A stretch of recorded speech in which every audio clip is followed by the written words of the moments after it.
Good morning, good afternoon, and good evening, and welcome to today's Ask the Expert session on emerging technologies for the built environment that are on the edge of commercialization.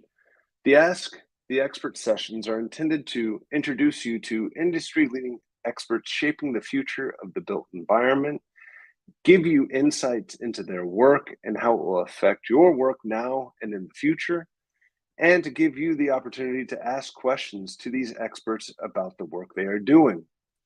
All the sessions in this year's Ask the Expert session focus on how we can achieve and maybe even go beyond net neutrality and actually have a positive impact on our communities and our surroundings. Now, today I have the honor to introduce Kevin Powell, Director for the Center of Emerging Building Technologies at the United States General Service Administration.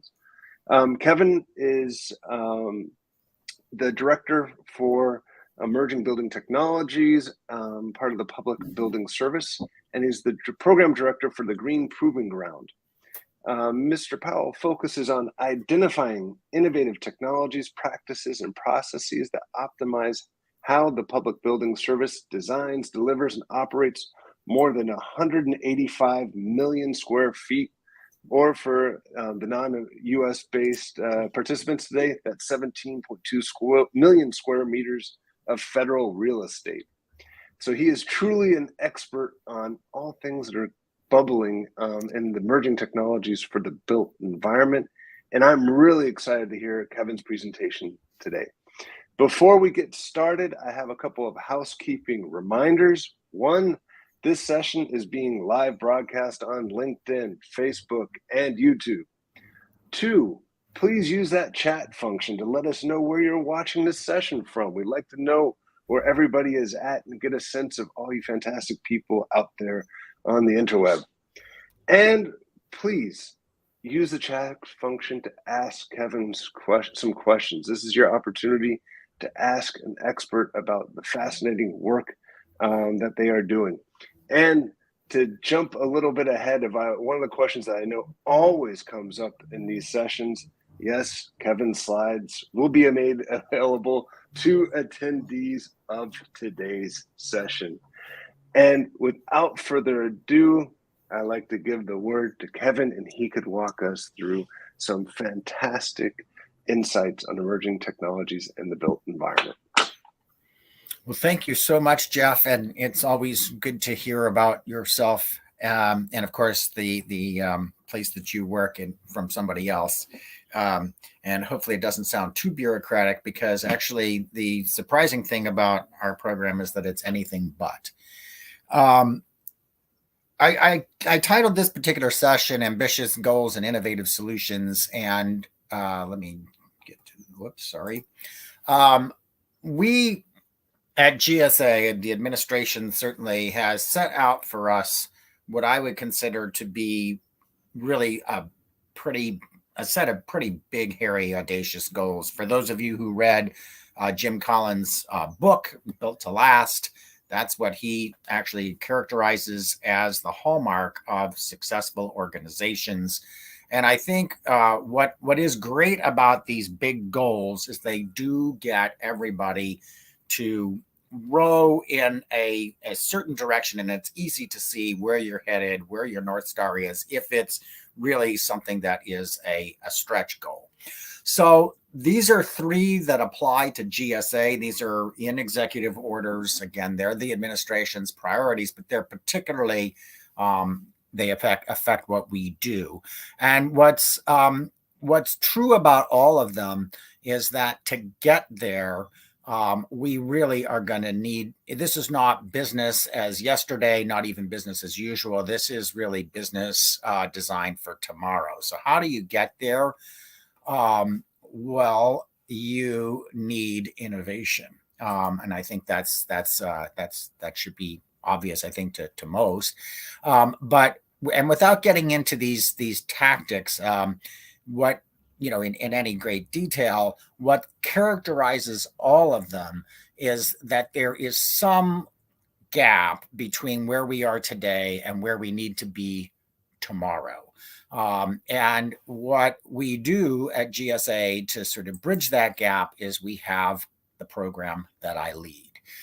So that program is the Center for Emerging Building Technologies. And what I want to do over the next 15 minutes or so is just give a 30,000 foot overview of that program. We can actually take a few questions and sort of dive into anything that isn't fully clear there, and then have a couple of case studies from the program. First being how we see the insertion points for emerging technologies relative to a facility's life cycle.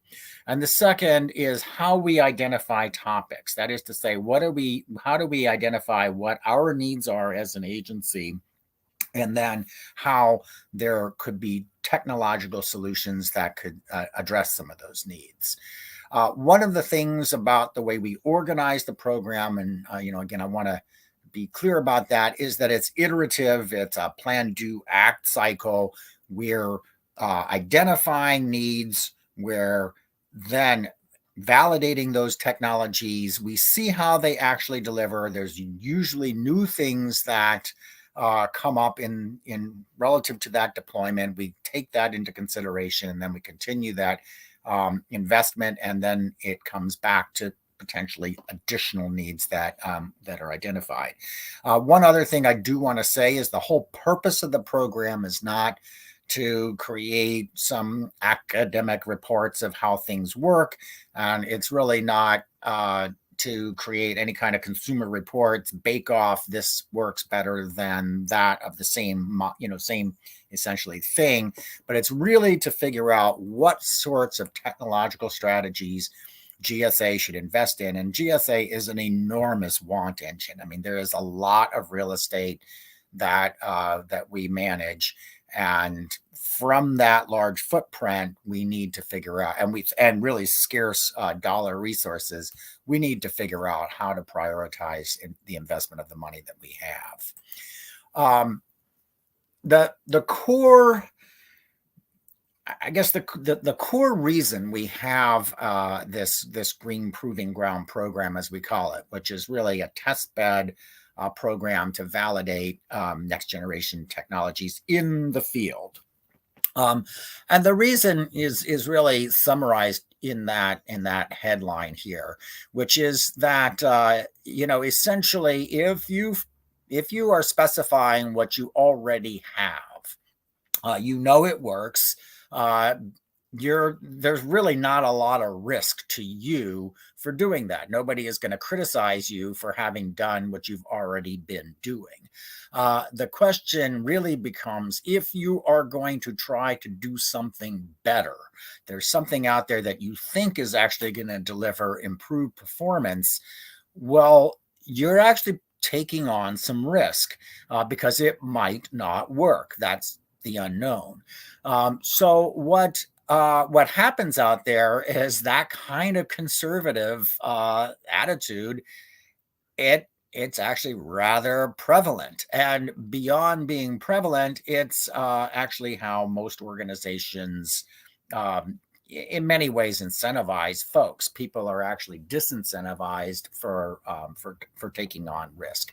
Well, what we have done is we've built this program to take on that first user risk. So our program is actually designed to accept the fact that we don't know if all of these technologies are going to work out. The point of our program is to identify those that really do deliver in the field, in a real world setting.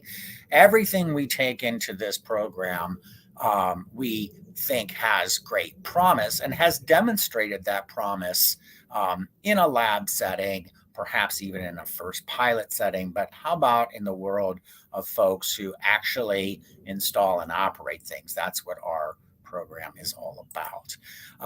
Just to sort of at a very high level say, how does this work? Well, every year we're publishing a topic. We'll have a little case study to talk about how we might identify that topic.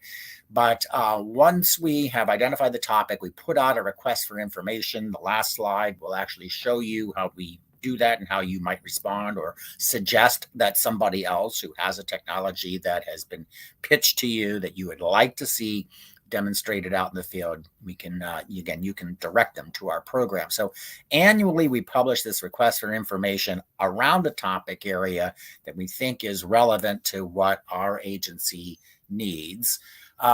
Then once we've done that, we have third-party subject matter experts who score all of those submissions.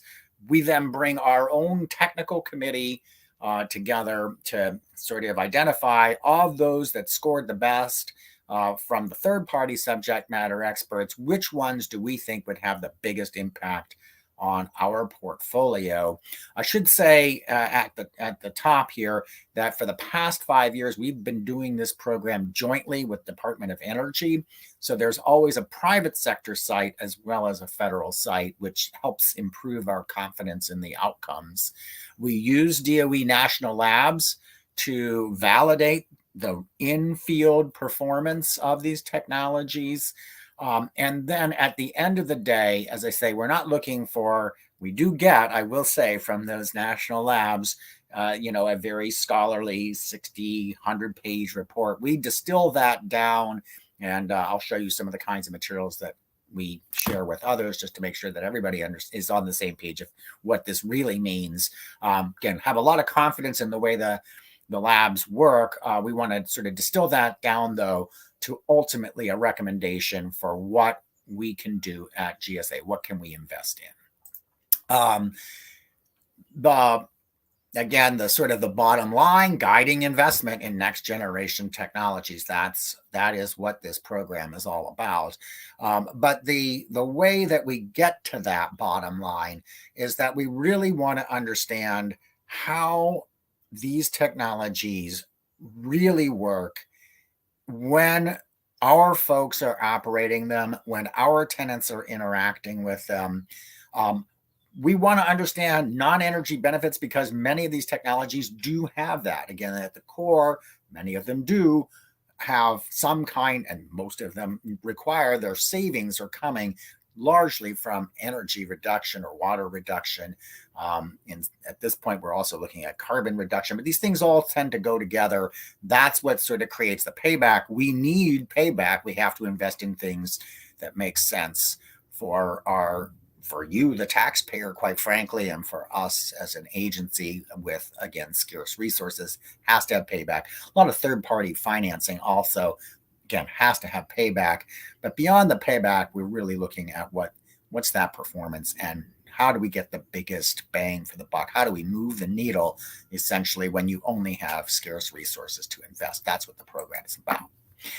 So when you sort of roll it together, and apologies, there's a little bit of a lag on some of these numbers. We've had some challenges, as everybody has, with COVID and reporting and so on and so forth. But so this is actually at this point about 1.5 years old. It's a little bit, it's actually, I imagine, quite a bit larger, but this is what we can confidently put out there in public and say it's true. You can see that there is a kind of a, if you will, a funnel. Starting out, you have like nearly 800 applications. You're selecting about 10% for field validation. The reporting is, of course, lagging because there's field work that's occurring. There's also some inconclusive studies in that mix. And in the end, there's 21 technologies that we are deploying broadly across our portfolio that are delivering $16 million of annual savings. And actually, again, as I say, the numbers at this point have gone up. We just can't be specific about what they are. When you look at, again, we have a national portfolio. These technologies are being deployed across all of those facilities. There's about 1,800, so we're in about a third of them at this point with the technologies that have come through our program. And the other side of the story is that there's an awful lot of carbon reduction that's associated with these technologies. That's a priority for this administration, wasn't for the last one, but it does, again, this is just how it works. The bottom line, of course, is always that saving energy, that triple bottom line is a true thing, right? So if you're saving the planet, it's good for people, and it actually really is good for your bottom line. So regardless of where you stand politically, this is a program that I think has been successful because it just delivers operational excellence, really. One other quick note here is that we're not doing this alone. This is there's other programs. This valley of death is a well understood phenomenon. There's a bunch of folks who are interested in essentially bridging that valley of death, because at the end of the day, we all want to be able to buy those next generation technologies, and then 4 out of 5 of them are not getting across this valley of death, not because they're not effective, but because, again, of that first user risk. Utilities understand that. Department of Energy understands that. ESTCP is actually Department of Defense. That those are the folks that we coordinate with most closely. So how could you access these resources? Well, you simply go to that website, right? gsa.gov/GPG, and you'd find an abundance of materials. And I encourage everyone here to go there. Part of what we are doing, this is your money, taxpayer dollars that are supporting this program. So we're committed to, and this is actually pretty different than our peers out there in the private sector. We look at this as we would like to move the market. That would be our the best outcome possible is we know what to invest in. Then the market knows, the broader corporate real estate market knows what to invest in. These technologies get uptake, their price goes down, their quality goes up, incremental improvements are made. Everybody, the rising tide lifts all boats. We do know that our private sector colleagues do have programs similar to ours. We talk to them at conferences when we go to conferences. And to a certain degree, there's some stuff we can talk to them off record about. But generally speaking, they look at this as competitive advantage. And we don't look at it that way. We look at this as a sort of almost a community benefit. So with that said, if you went to gsa.gov/GPG, you would find that big, 80 to 100 page technical report, but you'd also find pretty much all of what you would need to know distilled down into these 4-page, sometimes 8-page findings documents. We also have, if you needed a cheat sheet, we've got these infographics that are just 1 page. And then we record all of our outbriefs, our webinars. So that's kind of where that goes. And with that, let's see. I'm going to take this first question here, and then we'll go into these case studies. And so the question here is, thanks for sharing this information. How do you think the FM industry would be receptive and prepared for such type of innovation and applications? And that's a great question, I have to say. And so again, that there's both the conservative impulse of I know what I'm doing and I can continue to do it because I already know how to do it. And then there's something that's different and I'd have to learn that. And is that a challenge? I think that's really what this question is getting at. And I'm just going to give a couple of really quick anecdotes to say why I think this works, but how you have to sell it. So one of the things, one of the early technologies we had in the program was a technology that's called a maglev chiller, a magnetic bearing chiller. It's a next generation, much higher performance kind of chiller, works in a really different way. So, initially, I think some of our FMs were really skeptical about this. It seemed very finicky. It seemed like a super high-tech piece of equipment and a place where rugged was better. And it needed to operate differently to really deliver on its performance. So you had to actually change sequence of operations and some other things too. What our our facilities folks at this point demand that chiller. That is what they want to have. Why do they want to have it?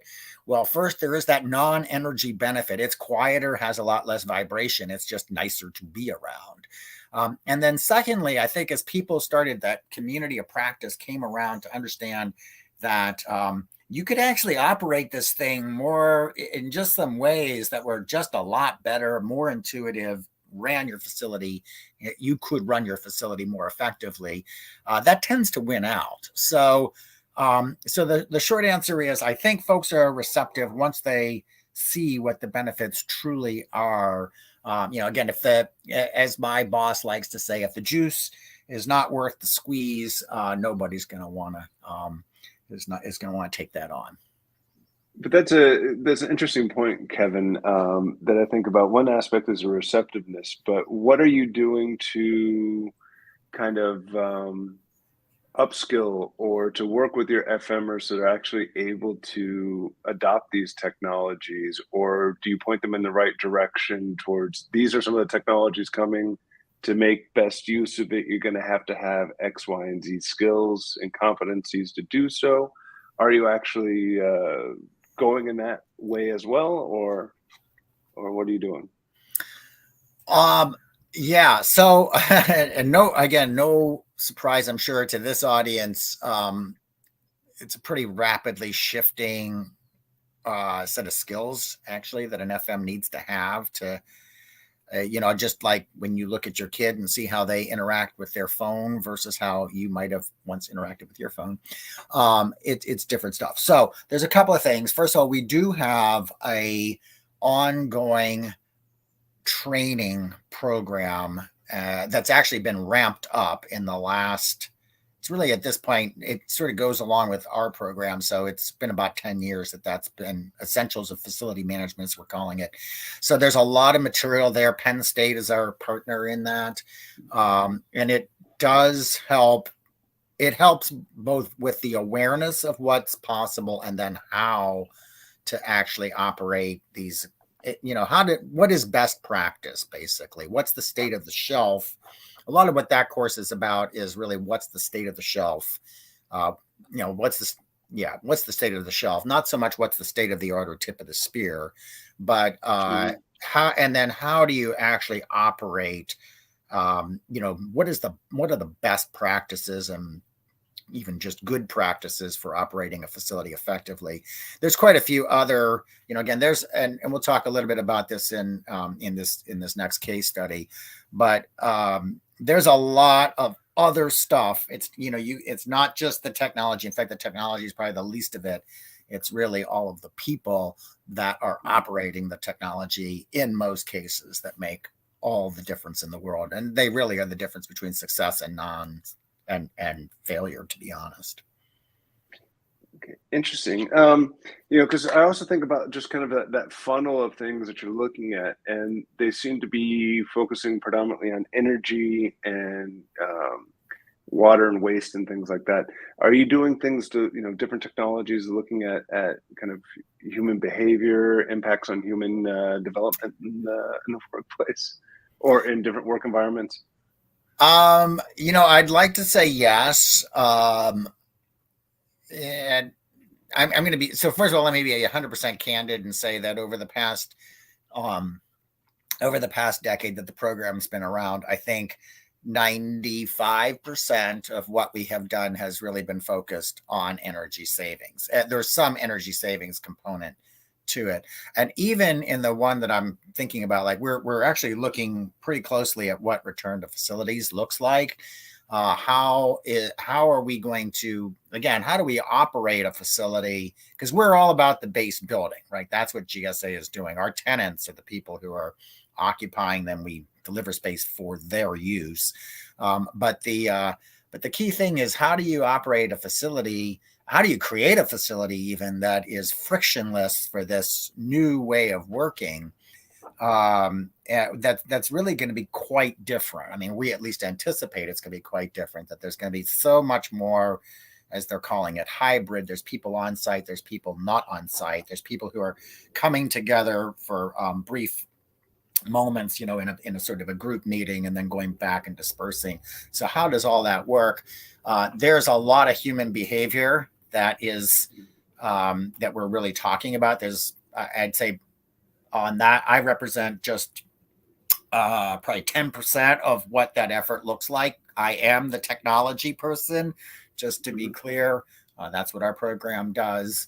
But in this case, the front end is the people, as always. Okay, great. No, that's good to know. And we have a question from one of our participants, Matthew D, in here about the application process work. How does the application process work, and where do applications originally come from? Yeah, so they come actually from industry itself. So there's, it's the federal government, so we have to do things in an open, transparent, clear way. So there's essentially a website that is a clearinghouse for essentially all of these kinds of requests for information. We're on that, but typically what people how people find out about us is that they, again, you've just been to this session, about our website.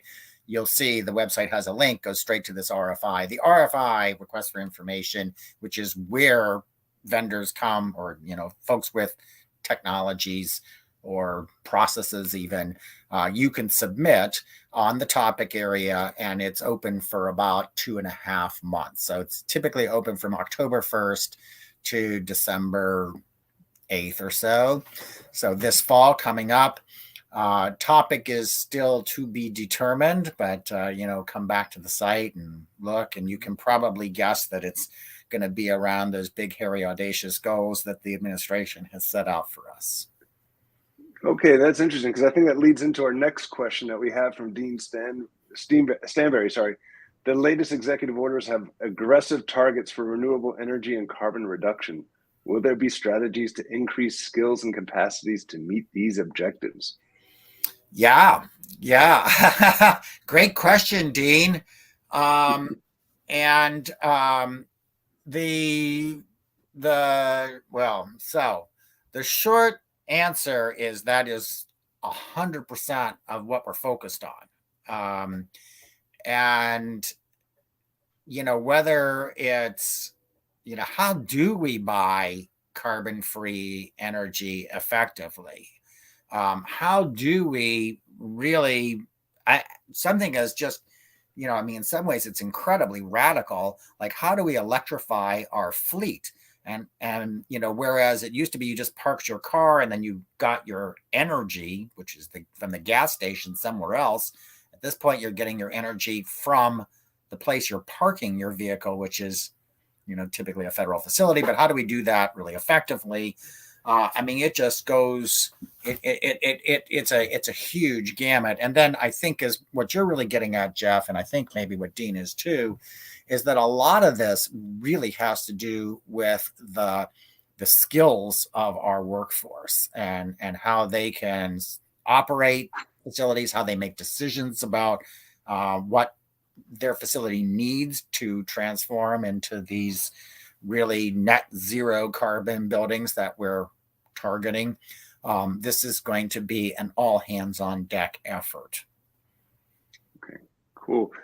Just one last question. I think we had to go to your case in a moment, or your two cases in a moment.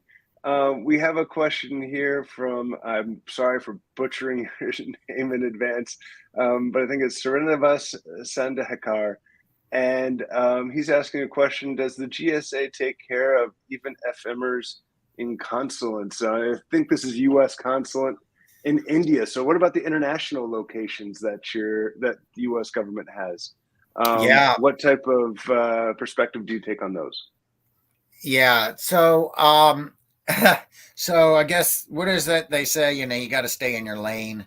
And unfortunately, our lane is the continental United States, and really within that, the subset of buildings that the federal government owns and operates. We don't. Yeah. The truth is, we try to, what we can most impact is that, and that's not to say, again, that we don't interact with the State Department, even within the State Department. the State Department has actually separates their facility operations between domestic facilities, which actually GSA typically manages for them, and overseas facilities, which has a different group that manages it, just because things are so different overseas. But again, and to the degree that anybody here has any insight on how we can better work with our colleagues overseas, we're all about it. Okay, fantastic. Well, thank you for that. But I think just in consideration of time, and it's great with all these questions that have come so far, and we'll continue to address questions as we go along. So please continue to ask them in the chat function. But we'd love to hear some of the cases of some of the work that the GSA has done to make it more practically applicable. Excuse me. Yeah. All right. Well, let me quickly dive into this. And then we'll get back. I think these will probably trigger a few more questions. So the first case study really talks about what we've learned about how that is, again, it's not enough to have a technology that works. You have to understand to really drive uptake, to get it to really move, again, the whole point of our program is to move the needle on facility performance. You have to align it with the insertion points in a facility's life cycle. So you'll understand a little more of what I mean when I go through this, I think. In terms of what does that look like? How do we think about this?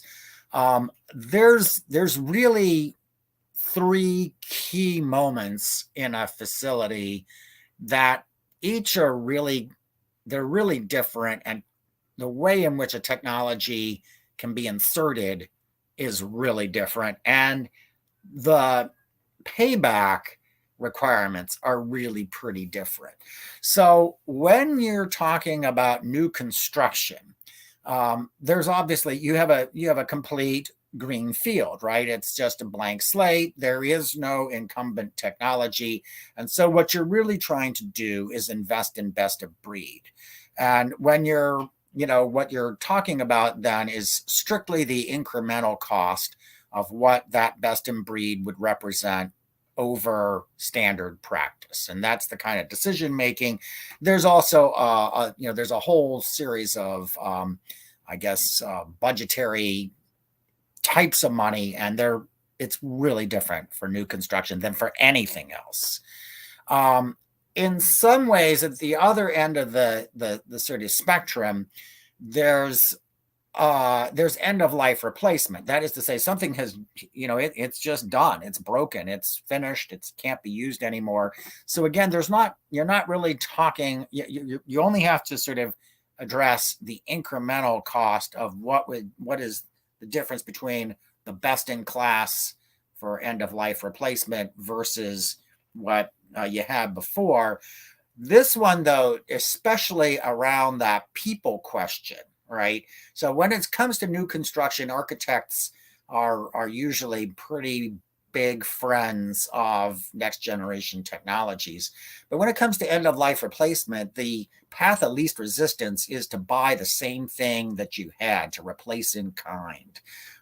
And we're really, but again, this is where that education piece has to come in to say, hey, let's not buy the same thing that you had before. Let's buy something that is better.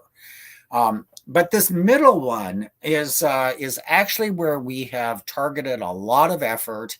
It's where a lot of things do happen, and it's really pretty different than either of those endpoints, because what you're saying in a retrofit is, I have something that's working, but there's something else that works so much better that I can take out and dispose of, and again, there's some implications to that, what I have currently, and put in this new, that much better thing. And if you think about where the payback on that is, you have to account for the entire cost of what you are replacing your item with. And so probably the easiest one, most familiar to most people, is that I'm going to take out a perfectly functional fluorescent tube and I'm going to put in an LED tube, right?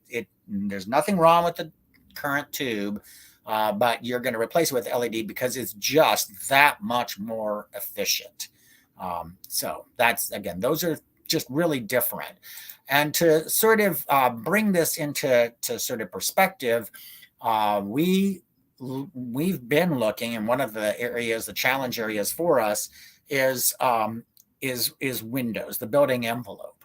And there really haven't been that many improvements to the building envelope over the past 30 years. We know that if we don't improve our building envelope, we really are going to struggle with our net zero goals. So we had a topic area that we're focused on: windows and attachments. And this is, again, the kind of technology that I really, really love when these sorts of things happen. People have thought about doing quad pane windows for as long as I've been doing this. So, I mean, it's probably been 40 years that people have been thinking about doing quad pane windows, because they know that, well, 4 is better than 2, 2 is better than 1. No, it just is. It's just that there's that much better insulation when you sort of add these layers. But what happened here is that there was something really, really unexpected, which is that we all ended up having cell phones and flat screen TVs, and that led to this proliferation of thin glass, and in particular from cell phones, Gorilla Glass, right? The super strong, very thin glass that once would have been exotic and extraordinarily expensive, at this point is a real consumer grade product that has a relatively low cost. And then simultaneously, we've been, as I say, LEDs are taking over the market just because they're so much more efficient, while the previous state-of-the-art were halogen light bulbs, which had all this krypton gas that was being used to make them. As it turns out, there's not so many halogen bulbs being produced, but there's an awful lot of technology to, or basically plants to produce krypton gas. So what can we do here? We put those two things together. We get a, again, the claim was, this is what, so we take in the technology, they apply to the program, we take in the technology. It's essentially a lightweight quad pane window with the same form factor, pretty much the same weight as a double pane window, and really a cost that isn't particularly larger. And then extraordinarily for us and the federal government in particular, this is a window that can be blast resistant. That's an important requirement for us. And then this is where things, I think, get really interesting. So this company recognized, again, and this is why I chose this for this particular case study, they recognized that there's really two ways and two markets that the same technology could apply to. And, the first and most obvious is that you're just going to build out the perfect quad pane window. And just to sort of put this, this was a big, one of those big, hairy, audacious goals. Their goal, our goal, this is what the topic area was, is could a window have the performance of a wall? And in this case, yes, they have delivered that. An R8 window is pretty remarkable. That is essentially an insulated 2x4 wall. So that's kind of unheard of. It's a great story. And it really does make sense for those two endpoints, for new construction and for end-of-life replacement, where instead of replacing in kind, you'd put in this quad pane window. But it doesn't really address that retrofit market. And really the retrofit market is the sort of the big gorilla, because while we do have these capital projects here and there, generally speaking, 90% of our footprint is just the footprint. It's the stuff we've already built that we're continuing to operate and trying to maintain. And so what they came up with was this really quite sophisticated, very easily installed insert, right? It's kind of, I guess, the easiest way to think of it as a high-tech storm window. It's a little bit different from that, but that's sort of how it looks in some ways. But what you can see there, and this is again that point of like, you don't want to get sort of all rigidized and stuck in, what I guess they say that great is the enemy of good. What they figured out is that they could actually deliver, again, it's not R8, but it is R4, and you're just massively improving the performance of these existing windows with, again, a pretty cost-effective product. So that in both of these cases, they make sense. So now we have that whole spectrum covered. That's the point of this case study. Jeff, should I just go on to this other one and then we'll take all the questions, or should we pause again? Let's pause for one question, because I think there's this issue that comes up, and I've heard it also in other projects that I'm working on, is scalability. And how are you tackling the challenge with scalability first, and then there's a follow-up kind of question for that as well. Yeah, that is a huge, so it's a huge thing. So on the one hand, I think what's great about GSA and what we can do, and kind of the, you might say the benefit of working with us, is that there is a massive scale. So, it's a huge want engine. It can really help, with market transformation, if we end up really adopting something comprehensively. We do have some, though not nearly as much as you might think, command and control. Central office says do this, the field goes out and executes. So there is that. And I would say that the best example of how that can work is like our smart buildings program, where there's a lot of thought, there's an RFP that goes out, there's a technology that's selected, and then it's scaled across the whole portfolio of 185 million square feet of space. That's a lot. Similarly, like as we have thought about, in particular, LEDs, and LED luminaires, there's an approach that we've taken. We're sort of rolling that across that fairly broad portfolio. The other side of that is that it's a pretty broad portfolio that has a lot, buildings are really like snowflakes, and there's a lot of, you'd like to think there's a lot of commonality, but in fact, there's a lot less than you would think. And particularly if you have a portfolio like GSA that's been built over the past 150 years, third of the portfolio are historic structures. So that, I'd say, is a challenge. And then there's I think you were alluding to this earlier, Jeff, and I'm sure this audience is quite familiar with this. We have like a really we have a lot of O&Ms in a lot of different markets that have a lot of different skill sets, and they're not consistent, and you kind of need consistency to execute on some of the, especially on these more advanced technologies. It's a challenge, and I don't know that we have any brilliant solutions. Okay, and one of the questions from our audience, Michael Arana, is, given the large building portfolio, is scalability the GSA's biggest challenge, or are there others that are there? Well, I would say that the biggest challenge is that we don't have enough money. But and that actually is true. So there's a lot of deferred maintenance, and there's a lot of projects that are competing for the same amount of money. There's so much money, and there's so many more projects that are competing for that.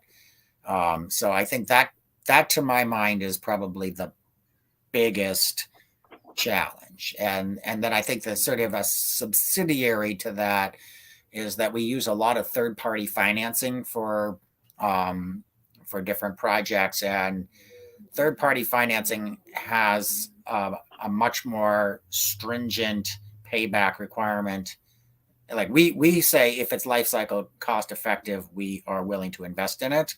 Third-party financing tends to have a lot shorter payback than that, and they use simple payback. And there are, again, some reasons for that. But with that said, I think that if you asked any of a number of our central office leadership, they would definitely agree with Michael that scalability is the challenge, and that's they would like to see that. Again, how do we come up with policies and processes that can help ensure consistency? And I think the other flip side of that is that folks who are closest to the actual operation of a given building really love and know their building, and they kind of really, everybody's unique, everybody's exceptional, and people tend to want to maintain their uniqueness and their sense of being personally exceptional. And so, driving a consistent solution across that can sometimes be a challenge. Okay, thanks for that. And I think just in consideration of time, we should move on to your last case. But thank you for the great questions, and keep them coming in. Yeah, great. This last case study is really getting at, and I think we had a question about this, of like, how do we set our topics? How do we select technologies, within those topics? And then what happens at the end of the day?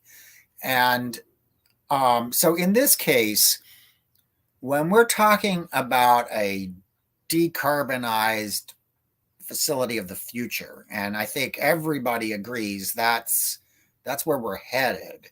Everybody also agrees that the energy, that we're all driving towards electrification, but the reason we're driving towards electrification is that we want to have a lot of renewable energy supporting that, right? It's carbon-free electrification. Well, that is a really different grid than the fossil fuel powered grid of the past. Just like the decarbonized building is different than the all-you-can-eat facility of the past.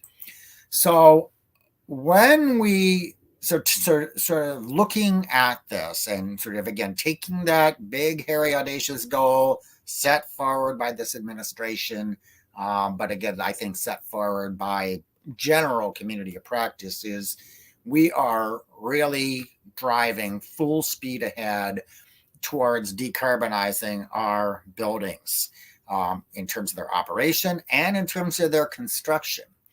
Well, when we look at that, and we had some smart folks, and that's not me, and I'll say who those people were in a second, but we sort of took this to heart. We pulled together different experts, and we came up with essentially this strategy. This was an early wire kind of diagram of that.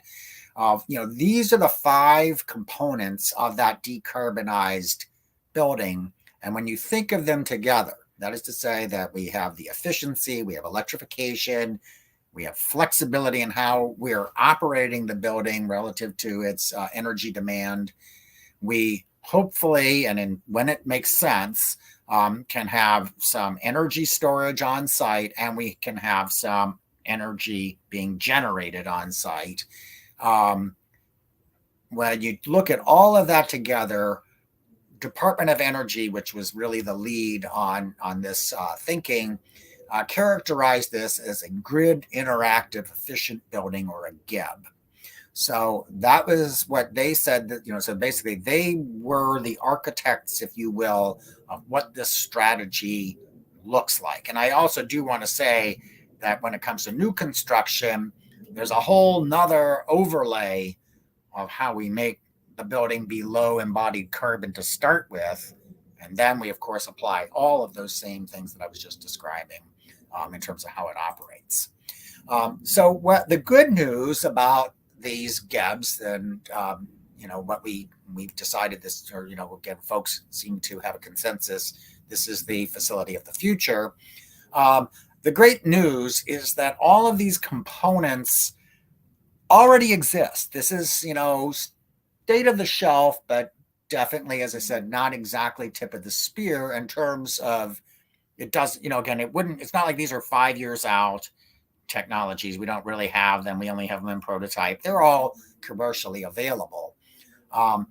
Being able to pull them all together and make them work in this way, that is the piece that we need to demonstrate. And that is actually really what we went out to the market with, right? So we said, okay, we see all these components, we see that they all exist, but we need that, essentially that operating system that brings this all together. And so that was what we went out to the market with, that RFI. And just to sort of, say, well, how did we get to that RFI? How did we, what was this process? What did it look like? Department of Energy, as I say, they're the ones that brought this to us. They had some other consultants, they had some other industry folks that sort of brought it to them, but generally speaking, it came to us because Department of Energy had sort of done a bit of road mapping for us. We said, okay, this makes sense. We need to understand how this could apply really to what GSA's specific portfolio looks like. And very much to that question of scalability that we were just talking about. How would we scale a GEB solution across this portfolio of properties and of the type of properties that we have? So we formed we have an ongoing mechanism to do this. We call it the Green Building Advisory Committee. It consists of industry experts as well as some federal folks. They come up with these recommendations. That's what we did here. We took those recommendations, took them to yet another consultant. You can see that we use a lot of consultants to help us. Rocky Mountain Institute. And we use consultants because, again, it's just the best way to access the best expertise. Rocky Mountain Institute, again, very, very adept in understanding how to scale a solution. Basically how to identify a series of strategies and how to scale those. That is what, as well as understand whether it's cost feasible. That's what our Rocky Mountain Institute did. They, in fact, it was kind of eye-opening to folks because they basically said, at scale, this is a $50 million annual operating cost savings. That's pretty exciting to an agency that's only spending $300 million annually.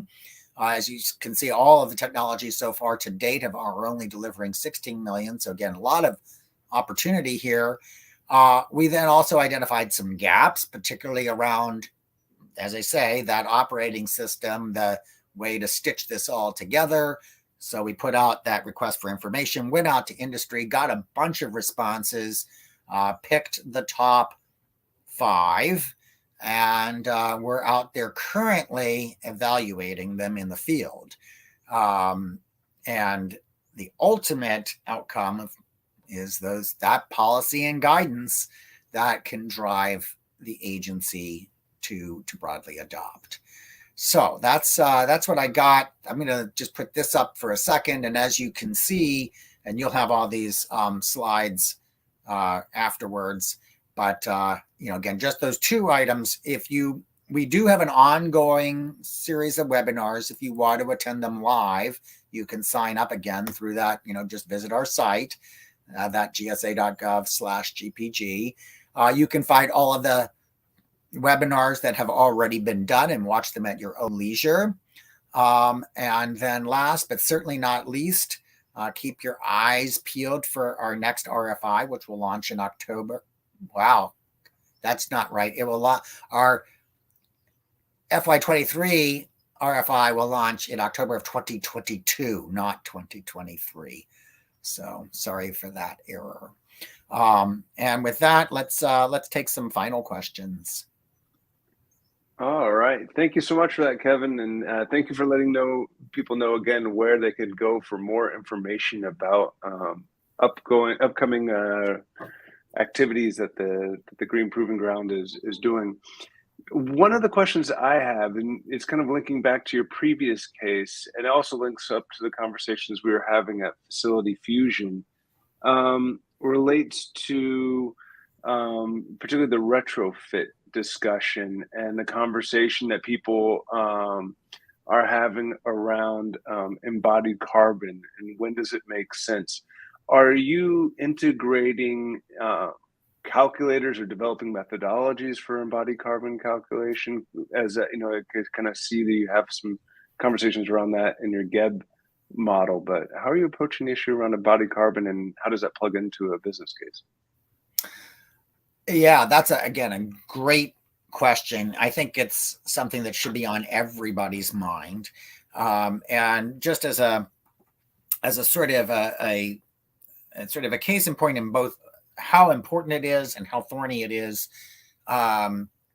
we could just consider the case of photovoltaics.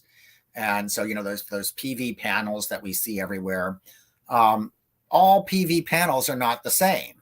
So there are some PV panels that, and in particular, and this is just how it goes, a lot of that, high performance crystalline silicon PV that we are deploying absolutely everywhere, made in China, has a fairly high level of embodied carbon in it.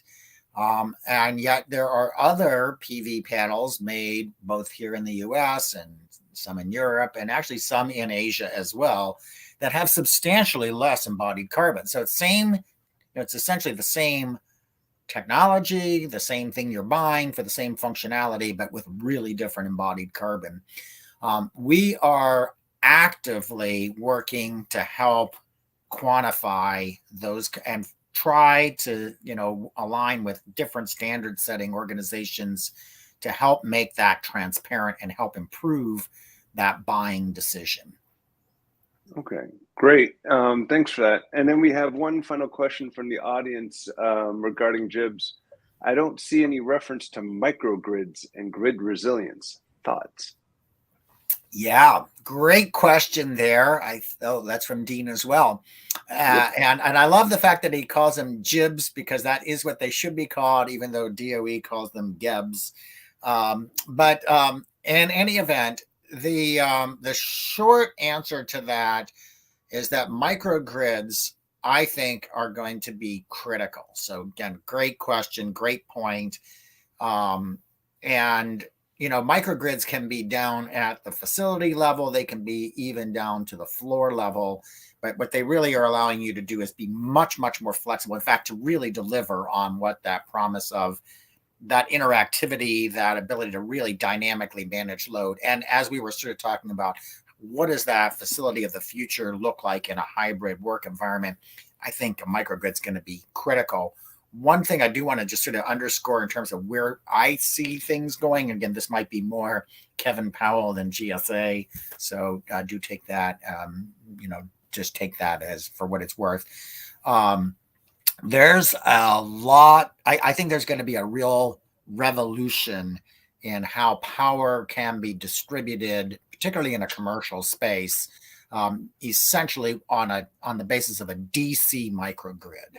So that is to say a direct current running over, essentially in a power over Ethernet configuration. I think there's still, there's still some questions about the architecture of how this will really play, but I think generally speaking, it's going to be power over Ethernet, a lot of power, DC power, powering DC native loads coming from DC native generating sources. It'll be so much more efficient and so much easier to manage. So definitely, I think microgrids are the future. And then, of course, larger microgrids at the campus scale level, huge resilience play. Department of Defense completely bought into that. And I think we are going to be as well. One other last note for folks. We are really electrifying the fleet. And when you start electrifying the fleet, you really need to be able to manage the energy to charge up all those vehicles. And again, a microgrid building level microgrid, potentially even a community level microgrid. These things are going to be critical in really delivering the kind of charging to those vehicles that is needed to happen, given the electrical capacity that we currently have. Mm-hmm. Wow, I mean, these are opening up to a number of follow-on questions, but unfortunately, we have run out of time. So, Kevin, thank you so much for taking the time to share your insights and research and work to the IFMA community. To everyone, thanks once again for your participation. This has been Kevin Powell, Director for the Center of Emerging Building Technologies at the U.S. General Services Administration. We have another Ask the Expert session coming next week at the same time. And here we're looking at net zero operations with George Sullivan from Net Zero Analysis and Spencer Robinson from Central Michigan University, where we'll be taking special focus on new SEC requirements on carbon reporting. So thank you once again, Kevin. Thank you again to everybody watching around the world. Thank you so much for your time and your interest in all the wonderful questions, and look forward to seeing you all next week. And thank you again.